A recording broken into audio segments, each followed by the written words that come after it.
most people aren't growth ready. They're what I call chaos ready. They want to scale revenue, they want to scale business, but what they really mean is I want more money without changing anything. That's not growth, that's a fantasy.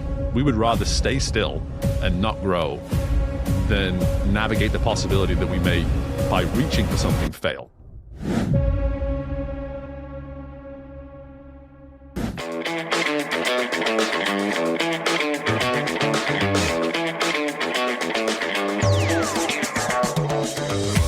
Hello there, it's me, Steve Meller, and welcome in to Growth Ready, the podcast that allows high performers to reveal the reality behind what it means to ready yourself for growth, the personal and professional challenges along the growth journey, while also allowing the high-performance executive coach in me to satisfy his curiosity toward what drives optimal performance. On this episode, we welcome the Doctor of Marketing, Alexa D'Agostino, to the show. As a serial entrepreneur and fractional CMO, she is actively curious in her quest to find clarity on her and her clients' growth journey. It's not about being fearless, it's about being curious. Hear fear in the room, you don't ignore it, you interrogate it. Alexa helps us see that no matter how much we want to grow, all growth can start when we are ready to invest in the mindset required to navigate all that comes with it. Hey guys, as we get started here with the episode, I want to just take 1 minute of your time to make a request for you to subscribe and rate the show.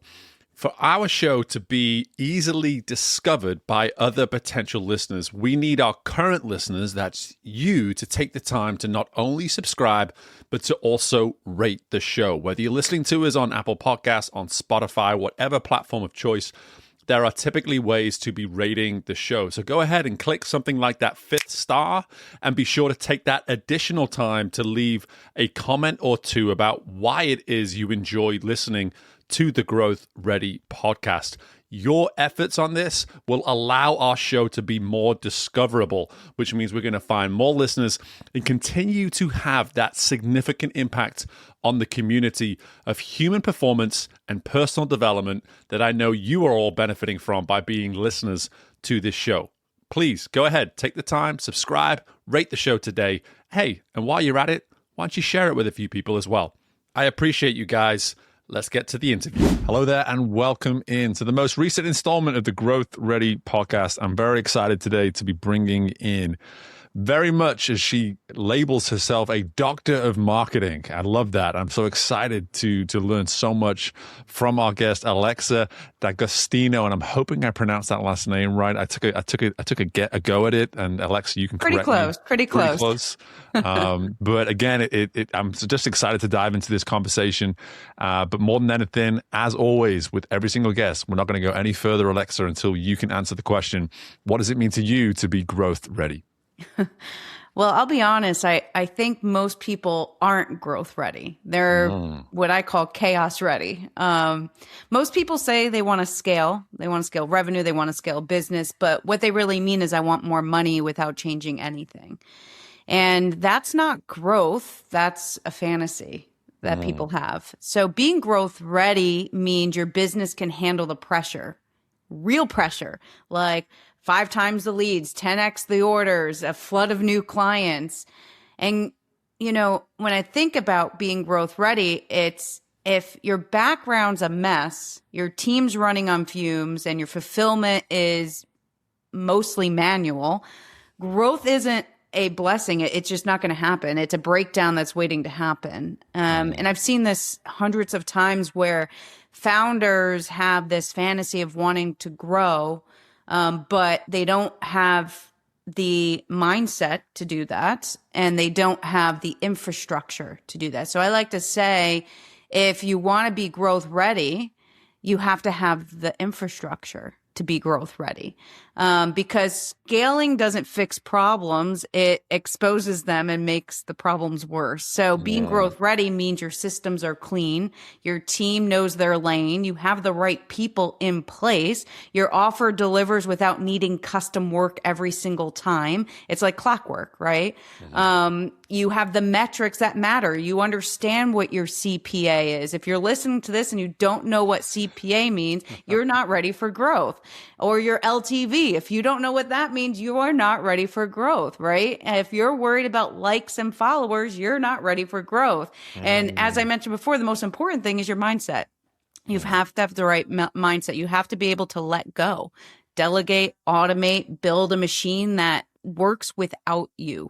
And that to me is what growth ready is. And if you're not there, that's fine. But now you know what it takes to get there, and you have to stop operating in chaos. You need a clear foundational list, and you have to understand the things you have to fix in your business so that you can be growth ready. Well, typically you can't see these sort of things on a podcast, but I'm clicking fingers here, folks. I'm clicking fingers. There's so much that you're putting out here, Alexa, where I'm just like immediately, my goodness, I want to dive so much in. And the first thing that you said I have to go to is that most of us aren't. Most of us aren't growth ready. Now, we're going to unpack all the systems and all the ways in which you're serving clients today and have served folks in such an enormous way over the years in terms of the systems and the processes and the awareness and the foundations and all these kind of things that you've already alluded to. But in your experience, why is it? Why is it that most of us aren't, in fact, growth ready? Well, I think a lot of it is I kind of alluded to this, but people start a business thinking it's easier than a W-2 and having a full-time job and a 9 to 5. And in my experience, it's 10 times harder to get to where you want to be in your business. It takes a lot of time away from the things that you're usually doing, like family, vacations, in the first 3 to 5 years. That's why, isn't it like 98% fail, right? In the first 5 years, because it's hard. But I could tell you, when you get there and you build a business, it's so much easier, but you have to get through the first couple years first. So in my experience, most businesses say that they want growth, but they're not even close to being ready. They want the revenue, the recognition, the results, but they're not willing to fix the foundation. And sometimes the foundation is effort and not wanting or willing to give up. And that tenacity of failure is not an option. To me, I've coached, hundreds of people, and I would say 9 out of 10 times when I see somebody failing, it's mindset. It's 100% mindset. So, I've had clients that come to me and say, I want to double my revenue this quarter. And I'm like, cool, show me your funnel. And then it's like in a Google Doc, and it's like, a crappy checkout, or there's no nurture sequence. Like, that's not growth ready. That's a fire drill. And so it's not just the systems, it's the mindset, the team, the leadership, and that takes time, and you have to be willing to be patient. You have to be willing to sometimes going through not paying yourself. Like, I've done that plenty of times where I had a situation and XYZ, and I had to not pay myself for 3 months. And you have to be willing to do that and not lose sight of your goal, not get down on yourself. Right. But I've also seen companies sabotage their growth because they won't delegate, and there's CEOs that just want to hoard it all, or they refuse to simplify their offer. They think, oh, this is the offer that people want, but they don't actually go out and see is their product market fit. Or they keep measuring success on vanity metrics instead of the real ones. So I'd say that, 10% of businesses are actually built to scale. And you can ask yourself this question: if you can't remove yourself from your business right now, you cannot scale. And what I love about our guests, more so in the last, say, 20 to 50 episodes or so, it's the last year or so, is that they're bringing on insights that immediately force me to put a mirror up in front of myself. Never mind our audience. I'm listening to you right now, and I'm saying, okay, I think if Alexa spent a day in my business right now, she'd be poking a few holes that were very much already there, and so I'm immediately feeling the challenge of what it is you're putting out there, which I appreciate. But I also am so curious about the fact that here you are as someone that clearly has, as a doctor of marketing, provided systems, provided awarenesses in terms of the business and the practicing of these systems, et cetera, but you're putting it in mindset. You're saying 9 out of 10, I think is what you said, 9 out of 10 problem situations that maybe fail are driven by mindset. And so as a term, it's quite vague. It's quite ambiguous. So I'd love for you to maybe just explore that a little bit more for us from the mindset component. What is it about this mindset? You've alluded to a few things around like we're attracted to the vanity components instead of the real components and whatnot. But what is it specifically about this mindset that maybe gets us in trouble? Yeah, I'll give you a perfect example. So you said a lot there, and I'll answer the question in a second. But I think there's an important point that leads to the answer. How many of you listening, and you included, Steve, how many of you actually take time away from your business to actually work on yourself and work on your business? Most people don't.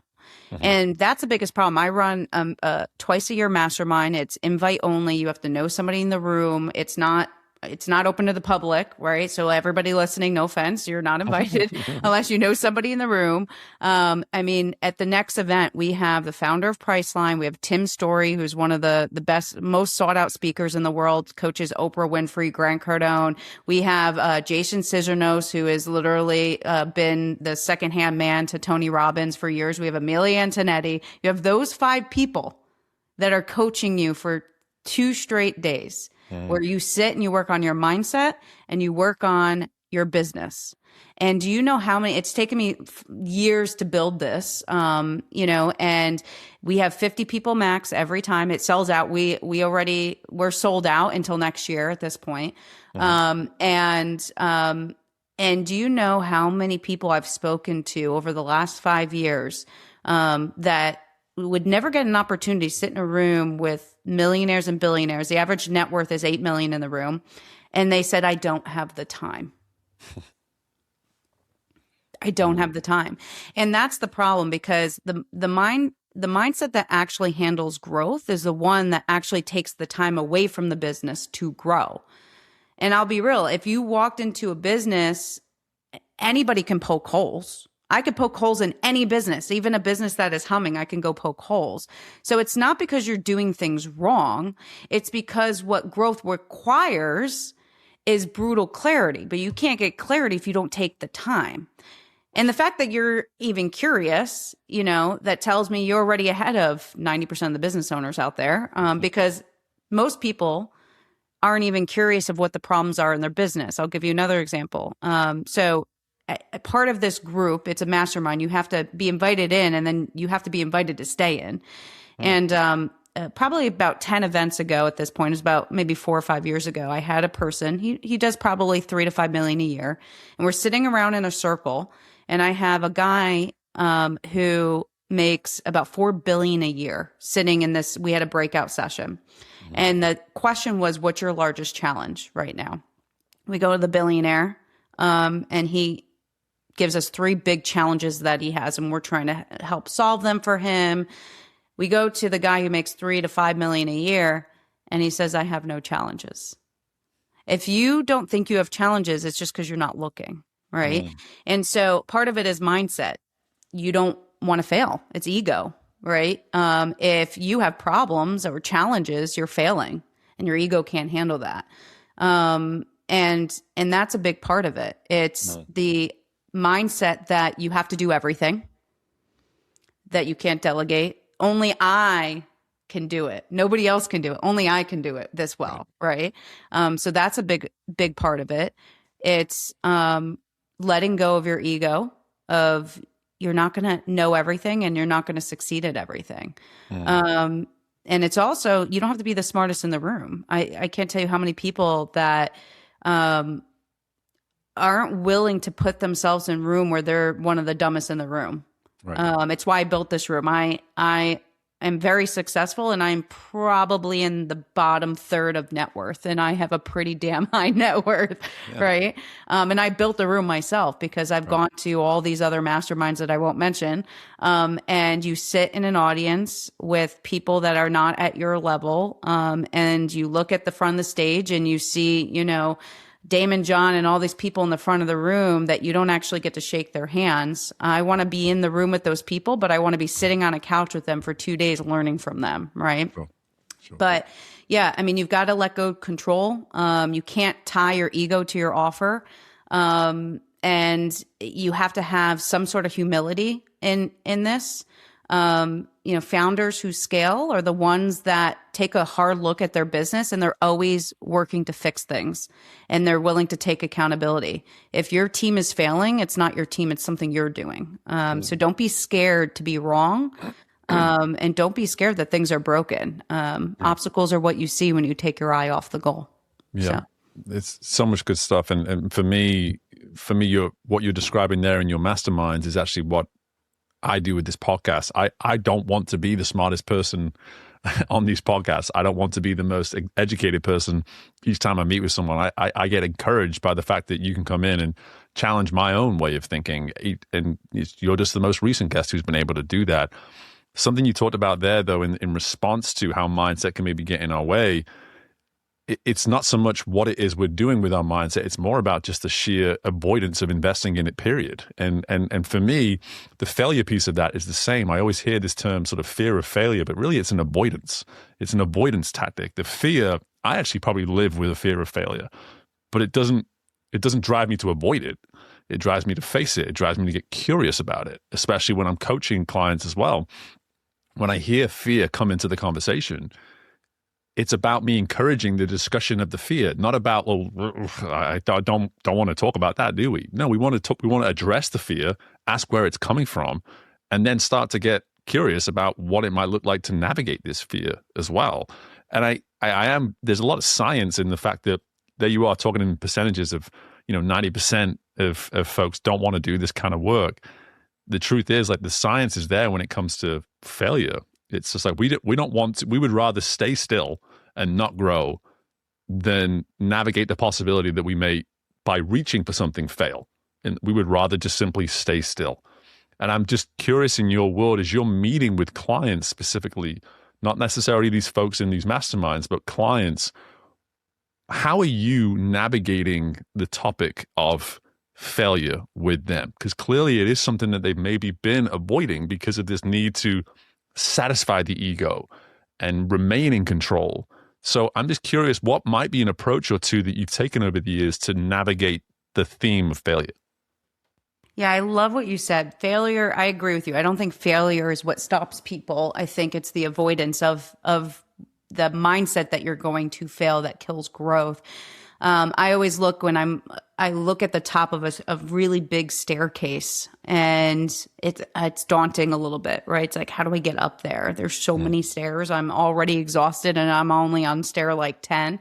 And sometimes you're going to fall and you're going to go 3 back, and then you go 10 up. And that's my mindset that I personally have. But I've also worked with hundreds of founders and execs, and it's rarely the actual failure itself that's the issue. It's the mental gymnastics they do to avoid looking at what's not working.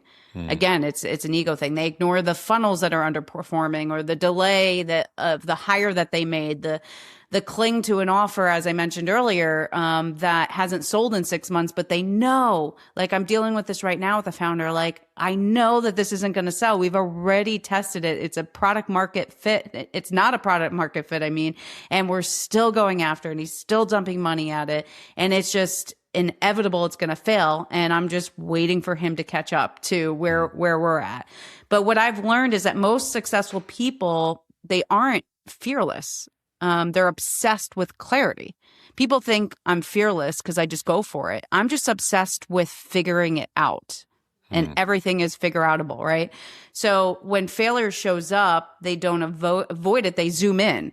Yeah. Why did this break? What's the date? And they're obsessed with the details so that they can learn from it and grow from it. I've actually failed more times in my career than I've succeeded, but my successes, and number-wise, was bigger than my failures because I failed early and often to figure it out, right? I actually came up with a concept before called DICE, D-I-C-E, where you can actually go through and you can actually see each part and each decision that you're going to make and what exactly is the risk to you. So you have to understand the risk and is it worth it, right? If it's going against your integrity, then the risk is high. If the duration is really long, the risk is higher, right?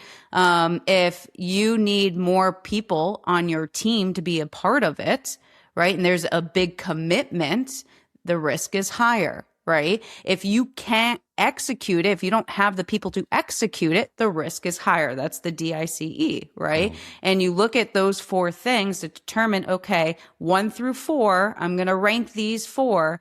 And if you're at a 16, this is too risky to do, right? And so it's understanding how to understand when things are risky or not.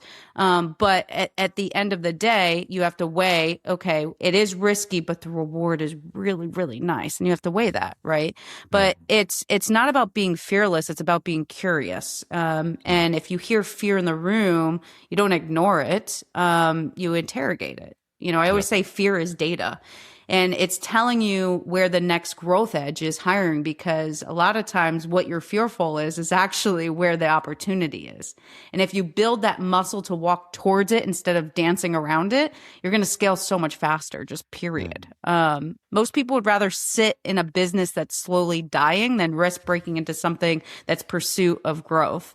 And the risk, it's a real risk. Yeah, but you know what's a bigger risk? Stagnation, right? But yeah, so I mean, I've worked with clients and I don't ask, what are you afraid of? I ask, what are you avoiding that you already know needs to change? And that's real where the real work begins. It is. And to your point from the outset, it's like, do we want to do that work? And what I love about always informing our guests is that we're not really attracting listeners that don't want to do that work. So we're talking to a very curious group already. But at the same time, the way you just described curiosity as a form of interrogation, I think gives curiosity not only a greater definition, but it makes it more practical. I think curiosity as a concept is very, very gray. And we're just like, is curiosity what my 6-year-old daughter does when she's just looking at a couple things at home and just like, I wonder which one I should do here? Or is it truly intentional? Is it directional? Is it trying to lead to something next? And is it also about discovery? Because that's what I hear when you say interrogation, I hear discovery. It's like we are actually trying to see a result of the curiosity as opposed to simply considering, because sometimes I think curiosity can be labeled as a form of consideration. And when you look back at your own journey, when did you learn these lessons? When did curiosity become this thing? Was it something that was just natural to you? Was this ability to interrogate everything that was in front of you? Again, was it natural or did it come over time? And how did you learn that lesson, I guess? It's actually funny because I've gone through a very interesting entrepreneurial journey. And I've made people look at my success and they're like, oh, you're so successful. I'm like, I've made so many mistakes, so many mistakes. I'm actually writing a book about why I think I am who I am and why I am where I am. And I started to write the book about when I sold my 4th business, which was a life-changing. I was 23 when I signed, 24 officially when we actually, executed the sale, and it changed our entire life. And it was, a bold move on my side to come out to this guy and say, hey, if you're going to keep asking me questions, which was true. I had a marketing agency, he had an advertising agency, and he kept asking me all these questions about digital. And I finally said to him, I said, if you're going to keep asking me questions, you have to either start paying me or you have to buy my company. Yeah. And he was like, how much? And I threw out a number that was way bloated. And he said, okay, come in and pitch me tomorrow. And this was December 23rd. So he wanted me to come on Christmas Eve to pitch him. So I go home and I say to my wife, I'm like, we're selling our company, babe. She goes, no, we're not. And I told her how much. She goes, where are we going and when? And so the point here is I started writing a book about how this changed my life. But then as I'm writing this book, I start kind of alluding to other things in my life that are before and after this sale. And I realized I'm like, that was just one thing. And I call it defining moment. That was one defining moment that changed my life. But I've actually had a lot of defining moments in my life that has made me curious of solving problems. And it's also the environment my parents put me in. So the first chapter of this book is called Sunday Night Dinners. My dad was an executive at IBM. He ran all the manufacturing plants worldwide, and he would come home, and on Sunday, he would give us the problem of the week at work. And I was like 7 years old, like trying to solve, problems most, the senior level people making millions of dollars couldn't even solve. Like, obviously I wasn't really solving the problem, but even though I think I did solve one. He had to lay off 500 people worldwide, and he asked me how I would do it. And I do think I actually helped him solve that. What was your advice? I said, can you look to see if there's other parts of the business that you can move them to? And he was like, that's a really good point. Wow. He ended up saving 150 of them, and he moved them to other parts of the business. And so, but it's that Sunday night dinners.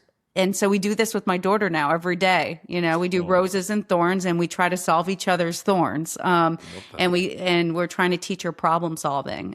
So curiosity didn't really come naturally. It was more of survival did, right? And there's a lot of other scenarios and stuff in the book where I kind of talk about, the book fair in second grade, and there's a whole story there, how, I tried to solve a problem and I should have gotten in trouble, but instead my dad, he yelled at me in front of the teacher, showing he was mad. And then we got in the car, and I could just see him smirking in the rearview mirror, like, okay, kid, I'm mad at you, but I'm proud of you type deal. Yeah. So that made me curious. So I wish, I could, say I was always curious. But I think the way that I grew up, it's just, you've got to be curious to want to solve problems, and be curious. But to me, it's a survival tool, really, right? I'm so drawn to that comment of curiosity didn't come first, survival did. Almost as though curiosity was a product of survival. And immediately I'm just relating on so many levels as someone who's where I am today versus where I was 10 years ago, left in the dust 10 years ago, built myself back up over the last 10 years. And I just think to myself, my gosh, like, was I curious that whole time, or was that curiosity a product of the survival and simply the incessant need to find a way to survive, to take that next step to the next step to the next step? For you today, how much of that do you feel is still relevant today? Like, from the outside looking in, as you said, people are looking at you and saying, you're a success, you're a success. And it's always where I meet clients too, is typically I work with someone who everyone around them is claiming that they're a success, but they know inside it's like, we still have so much work to do. You have no idea how many things we still need to figure out. So for you now, when you look at what does survival mean to you today? Or is it no longer relevant? How do you look at that today? Yeah, it's actually such a good question, because survival just never goes away. I mean, people love to look at me and say, you made it, you're successful. And yeah, I've built companies, I've exited, I've scaled brands to hundreds of millions. I've built now 3 badass, I don't know if we can curse on this, agencies. Go ahead. But the truth is survival doesn't just disappear. It evolves. A perfect example, I had this gut. Your gut is most of the time right, guys. I had this gut, and I lead a lot with marketing with my gut. And we have a couple very big clients that I've been working with for years that trust me because of my gut. It's quite interesting. But I had a gut with something. And, if you're a founder and you're not looking at your P&Ls like every other day, like you've got to be looking at this stuff. But I had a gut that we were missing margin somewhere on something in our tech side. Cause we have a marketing tech agency, marketing tech and commerce. We're very, very big in commerce. And I'm like, okay, something in this P&L, there's something wrong here. Like there's something in this profit margin that doesn't seem right. And it was like 3 points off in my point of view. So I start digging and digging and digging, and I found out that there was something wrong, right? And so look, do I need this company to survive? No, I don't have to work another day in my life if I don't want to. But you know what? Who does? All my team. All the people that I work with, they need a paycheck. They have families. So survival isn't about me anymore. It's about these people. And it's kind of like my event. Like, I don't do these events to make money. We donate it all to charity. So we've at this point donated over 700,000 to charity. But survival now looks like protecting my time, protecting my mission, making sure that success doesn't turn into stagnation. I'm 36. I hopefully have, 60 years left in my life, right? I don't want to be just comfortable, because once you hit a certain level, the danger isn't failure, it's comfort. That's the real threat, right?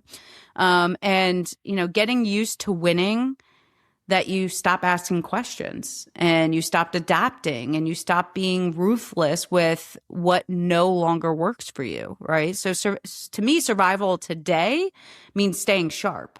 It means knowing when to avoid an offer or when to cut what's draining us. That's my biggest thing. The last 2 years, I've cut so many people out of my life that was just draining the life out of me. Now in my life, it's like all positivity. I don't want like anything negative in my life. And it's just uplifted me. I wake up with a smile. I moved out of New York. The cold was depressing.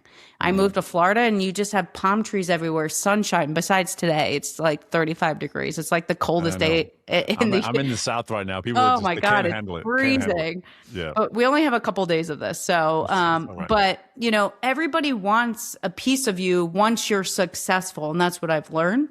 And the more successful you have, the smaller your circle gets. And your attention, your systems, your team, your energy, everybody wants it. And so survival now is saying no more than yes. It's about chasing and choosing momentum over maintenance, and never assuming what you've got will just keep you there. You can lose it at any minute. You can get cancer tomorrow, which costs you millions of dollars, and lose all your money. Right. I mean, you could die tomorrow. Right. So it's, you don't want to stay comfortable. And I think that's an important point. That's how people lose it and live and keeping up with the Joneses. I drive a Ford. I could buy 25 Porsches if I want. I choose not to. I could live in a $10 million mansion if I want to. I choose not to. Right. You got to figure out what's important to you. But, I wake up every day like I have something to prove, not to the world, but to myself. Yeah. Right?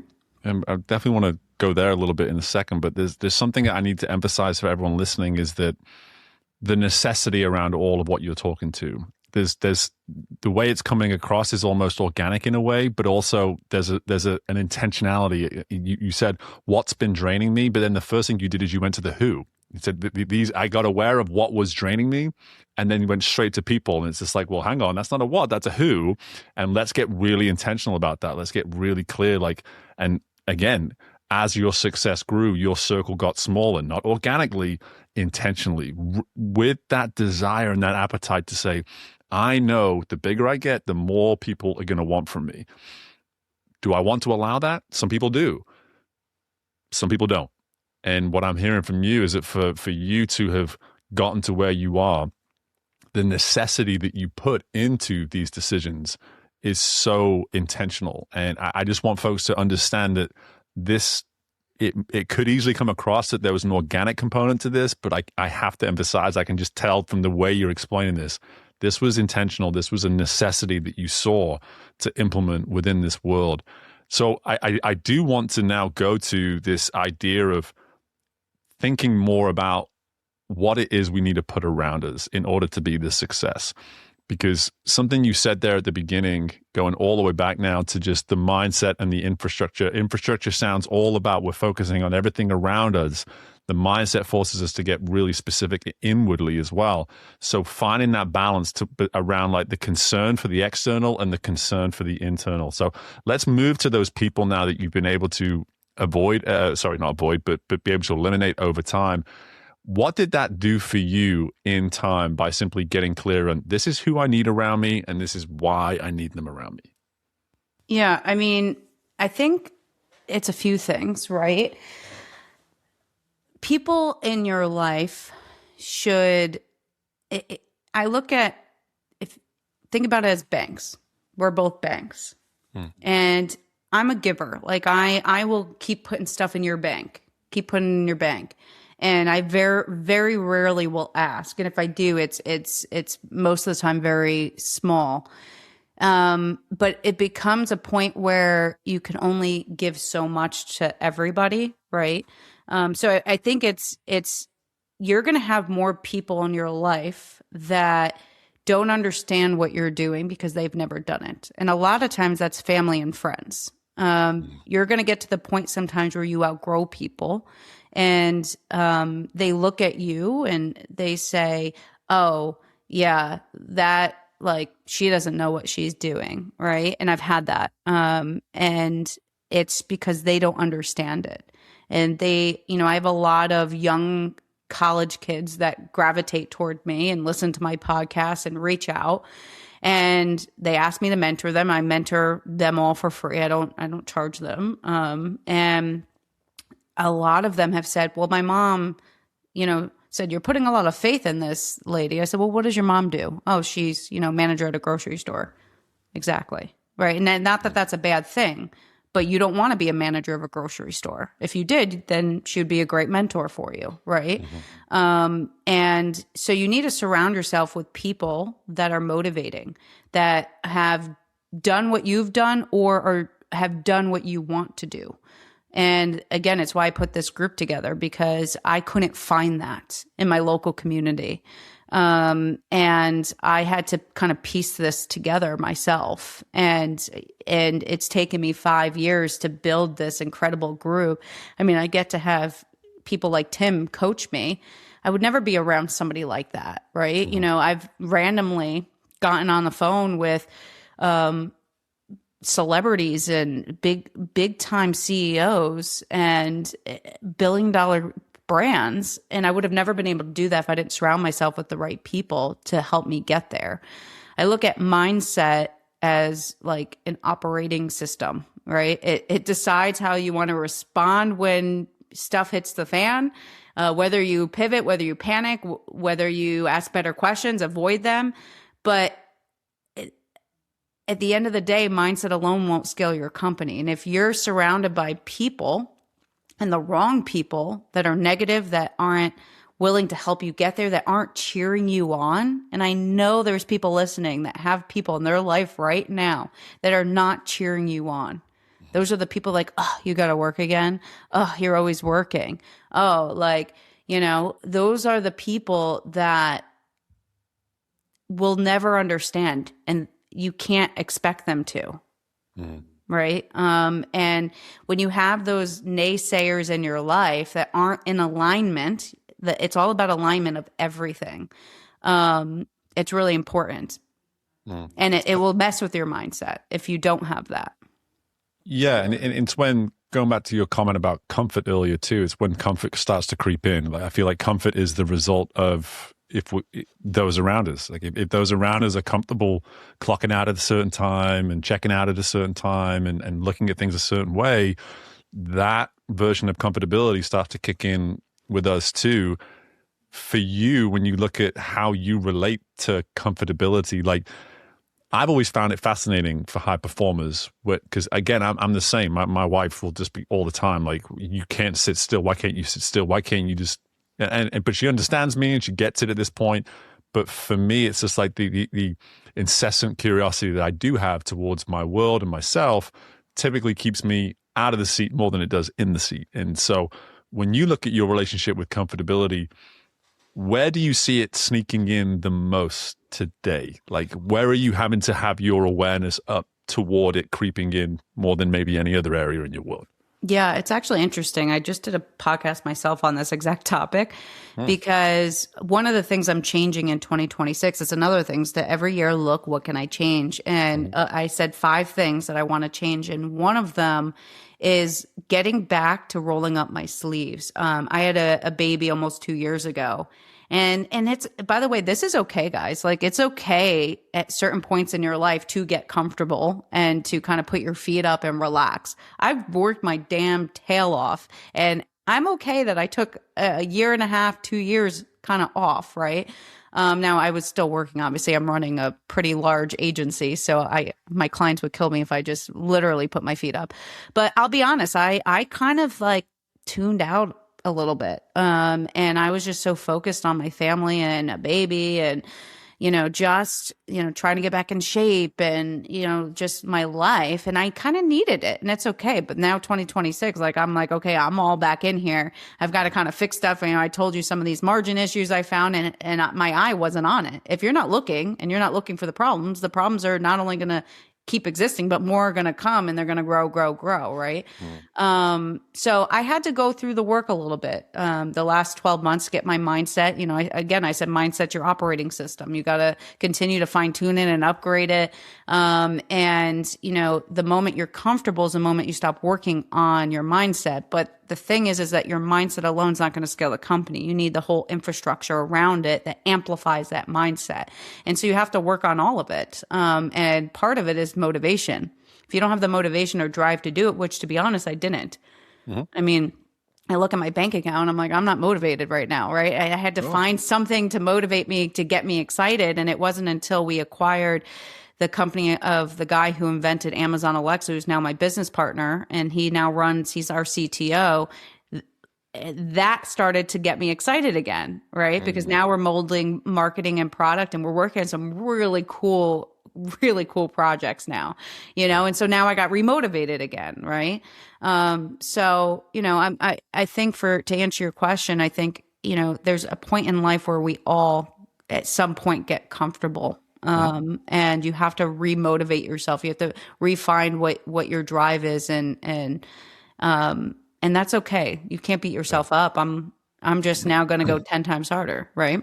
I mean, I have to acknowledge, there's got to be some good jokes in there around Alexa acquiring the guy. Oh, it's so annoying. Come on now.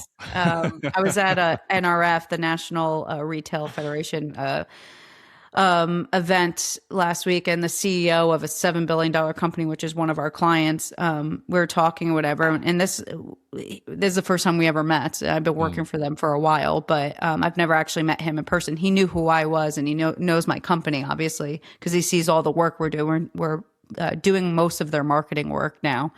And he said to me, he was like, yeah, it must get really old having the name Alexa. I said, yeah, and I know who to blame, my business partner.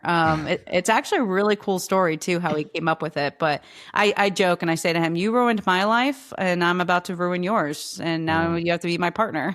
So you have no choice. Payback, I love man. But what you were saying there just about motivation, I think, is so important. It's easy to assume that because we set off on a certain path, motivation is always going to be there, and for you to actually go and acquire, quite literally acquire motivation, it's a lesson in itself. Is it to actually have that awareness of, hey, I've not been motivated for a little while. It would be easy to assume that at some point it's just going to show itself, but sometimes we have to be additionally intentional and just say, hey, this motivation is not coming from anywhere that I see right now. How can I go acquire it? Where can I go find it? It's typically where I get most irritated around this time of the year. We're speaking in January as we record this, but the New Year's resolution fads and all this kind of thing. And it's not really motivation. What you're acknowledging is not motivation. It's an idea at best. And it's why it's not going to, is why 96% of New Year's resolutions fail. It's not really a motivation. It's something that just makes sense maybe in a moment. And so for you to acquire that, to put that right in front of you, it's awesome hearing that excitement. Something I definitely want to touch on before we start to close up here is something you said early on, is this how scaling can expose problems. And for me, the one thing I do in my work as a coach is I believe that our growth exposes our standards and at least the integrity around those standards, and so again, it's very similar language, but I want to hear it in your words now of just when you say scaling exposes problems, explain to our listeners what that can look like and how that comes across in your world. Yeah. I mean, I actually think I've lost money over integrity. And I think it's really important, so I just want to say that, but I think, what you said, I think 1,000%. Growth doesn't just test your systems. It tests your standards. It tests your integrity. It's easy to have values when things are slow. It's easy to say we care about quality when you have 5 clients. It's easy to say, we don't tolerate chaos when there's no volume. But when you scale, you're going to have everything and above, right? And so when leads are flying in, the team's stretched and scattered, and you're being pulled in 20 different directions, that's when your real standards show up. That's when your real leadership shows up. And I could tell you, I haven't always been the best leader. And I've let, us losing a client and me having anxiety that I have a, multi 6-figure payroll stress me out. Right. And then I'm like micromanaging. What are you doing? What are you doing? Right. And I could tell you in the past, I haven't been the best, but what I do is look in the mirror and say, okay, I wasn't my best self. So how it happened this morning, I was a little angry at my assistant because she double booked me on 2 things. And I had a really important meeting, that I had to go on actually, and she rescheduled it. And I was like, why'd you do that over something else that wasn't as critical? Right. So afterwards I wrote and I was like, hey, I wasn't my best self there. If I came off as I gave you attitude, I apologize. Like I had to kind of check myself a little bit. So, are you, growth to me it's looking in the mirror, right? And you can't grow your business unless you're growing yourself. And it puts a spotlight on the gap between what you say you value and what you actually prioritize under pressure. The best way to understand what you value is look at your calendar. It's the quickest way to see what you actually value. And I've seen companies blow up really fast because they're not prioritizing the right things. And they're saying my value is X, but on their calendar, it's Y, right? But for me... Can you give me an example? Could you give me an example of that? Just out of curiosity. If you say that growing revenue is your number one priority and you have no lead calls on your calendar, and you're not spending any time during the week going out to get revenue, then they're not aligned, right? And I've had many people where they said, my company's not growing. And I said, okay, well, how many hours a week are you spending on lead gen? None. Well, what do you think? It's just going to poof appear? And genuinely people think that's just what's going to happen. But to me, they never codified what their standards are. And they've never protected them. For me, it's a non-negotiable. My wife always says to me, the reason why she married me was because of my values. Because to me, it's a non-negotiable and my standards scale with me. Because if you don't hold your integrity when stuff gets big, you weren't built to grow. It's again, I go back to, I would say most of our neighbors and our friends, once they get to know us, they know we have money. But we're not really showy people. We live in a very nice home, but we also try to be normal. Like I'd rather have money in the bank and 25 real estate properties that I'm renting out than to, live in a ridiculous home, right? So that was really important to us. And there was a point in time where like 6 months ago, my wife had to check me because I was like, I love our house. It's a 5,600 square foot house. It's not small. But I said, I found this house. It's on the beach. It's 12,000 square foot. We can buy it in cash.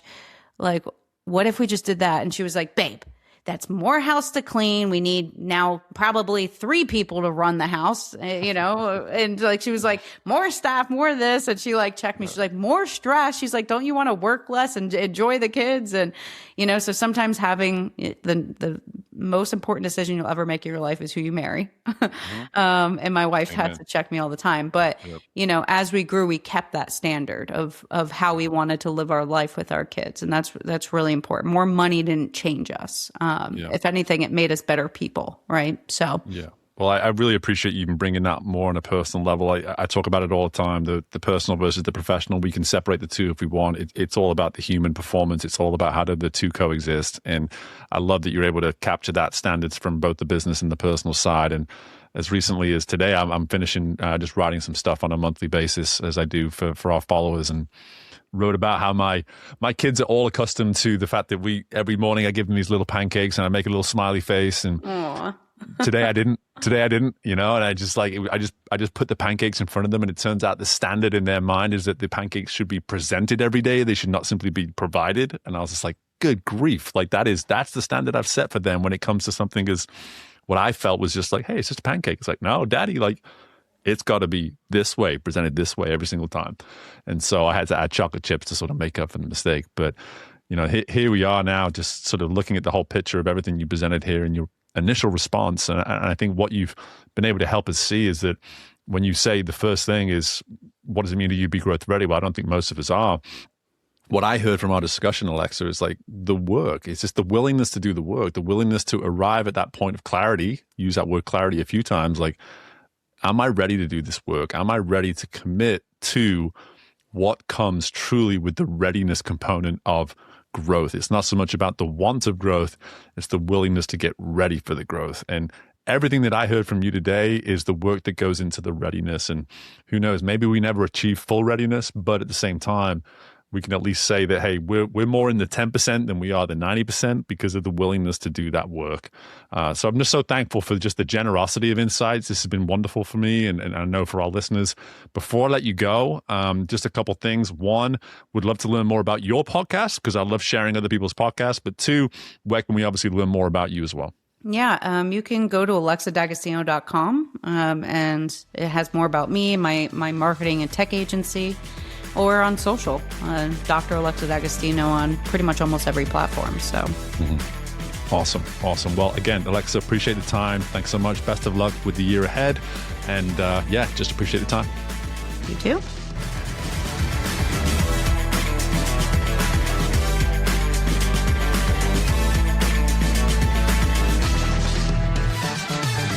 Thank you for tuning in to Growth Ready. If you liked what you heard and are feeling ready to grow, be sure to leave a 5-star rating, subscribe to the show, and share the episode with someone you know is ready to fuel their growth journey today. We love our community, so don't hesitate to reach out to us at podcast@growthready.com. And until next time, we are Growth Ready, and you will be too.